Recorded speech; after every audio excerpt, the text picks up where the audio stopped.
Taxpayer money on the line after a federal jury ruled in favor of a transgender woman who was falsely arrested.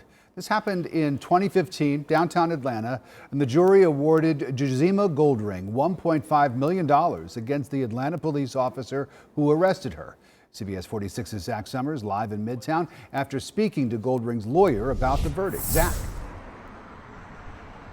Yeah, Rick, Jazima Goldring did not speak today. Instead, she let her attorneys do all the talking. They assert that the city of Atlanta and its attorneys tried to devalue and dehumanize their client's life, but they say a federal jury saw right through it. 6 years after Jazima Goldring was arrested for a crime she says she did not commit, a federal jury awarded the transgender woman a $1.5 million verdict against the Atlanta police officer who arrested her. No one has done anything until this federal jury got involved. Officer Vladimir Henry was one of two APD officers who accused Goldring of jaywalking near 3rd and Piedmont in October of 2015. Goldring was charged with trafficking cocaine after a white powder in her purse allegedly tested positive for the drug. So they used a field drug test kit supplied by the city to determine if it was cocaine.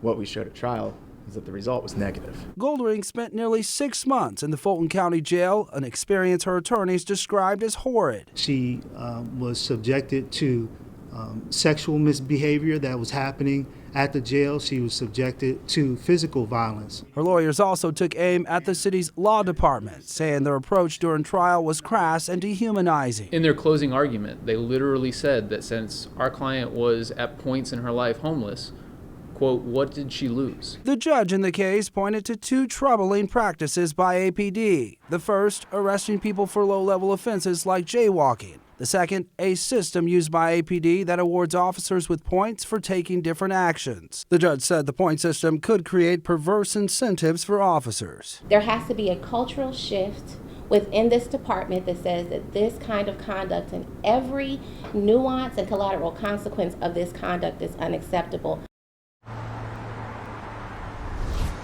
Now, we reached out to both the city and the Atlanta Police Department for comment. Both declined. It's now up to the city council to authorize a settlement or judgment on behalf of that officer. For Mrs. Goldring, that officer, we're told, is now a detective with APD. We're live in Midtown. Zach Summers, CBS 46 News.